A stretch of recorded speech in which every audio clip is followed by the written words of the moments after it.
मैं प्रदेश नेतृत्व माननीय शिवराज सिंह जी चौहान साहब, बीडी शर्मा जी और हमारी प्रदेश के सारी टीम को हृदय की गहराइयों से धन्यवाद देता हूं। केंद्रीय नेतृत्व और केंद्रित के चुनाव समिति की टीम को मैं धन्यवाद देता हूं कि चौथी बार मुझ पे विश्वास जताकर मुझे उम्मीदवार बनाया है। मैं उनका हृदय की गहराइयों से धन्यवाद देता हूं। आज किसी भी काम को करने के लिए कार्यालय होना चाहिए और वह कार्यालय का शुभारंभ नीमच विधानसभा 229 विधानसभा के कार्यालय का शुभारंभ आज पंडित जी द्वारा मंत्रोच्चारण से सांसद जी, विधायकगण और हमारे पार्टी के पदाधिकारी, पांचों मंडल अध्यक्ष, सबकी वरिष्ठ और कनिष्ठ कार्यकर्ताओं की उपस्थिति में आज यहाँ कार्यालय का शुभारंभ हुआ है, जो नीमच विधानसभा में कमल खिलाने का काम करेंगे। कमल हमारे सांसद महोदय, हमारे पदाधिकारी और भारतीय जनता पार्टी का प्रत्येक कार्यकर्ता यह मिशन 2013-23 का चुनाव स्वयं कार्यकर्ता लड़ेगा और कमल खिलाएगा। निश्चित ही आज भारतीय जनता पार्टी विश्व की सबसे बड़ी पार्टी बनी है और भारतीय जनता पार्टी का कमल खिलेगा। ये देव दुर्लभ कार्यकर्ता है और ये जनता जनार्दन है जो आशीर्वाद देने के लिए तत्पर है। जैसे ही 27 नवंबर आएगा, कमल वाला बटन दबेगा और भारतीय जनता पार्टी के उम्मीदवारों को विजयश्री बनाएंगे।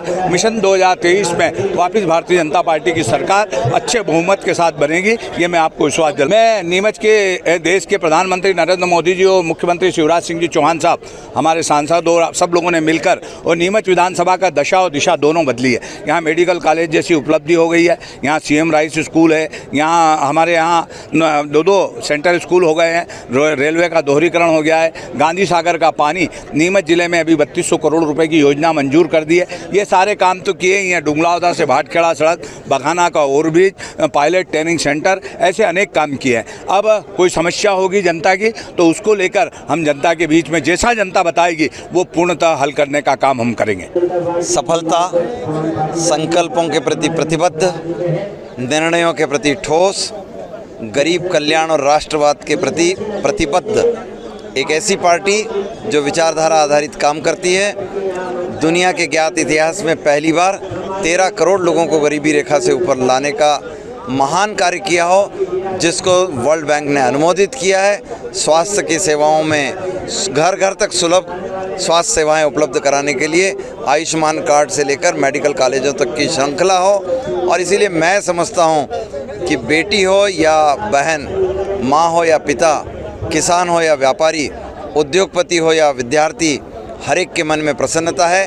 अब की बार फिर से भाजपा सरकार। नहीं, देखिए, मैं एक बात जानता हूं कि हमारा पार्टी लोकतांत्रिक तरीके से, प्रक्रियाबद्ध तरीके से काम करती है और पार्टी के में खुशी की बात है कि एक से अधिक ऐसे योग्य और सक्षम कार्यकर्ता हैं जो अपने आप को विधायक के रूप में, सांसद के रूप में, जनप्रतिनिधियों के रूप में प्रस्तुत कर सकते हैं, काम कर सकते हैं। और इसीलिए जब एक से अधिक होंगे तो निर्णय किसी एक के लिए करना होगा।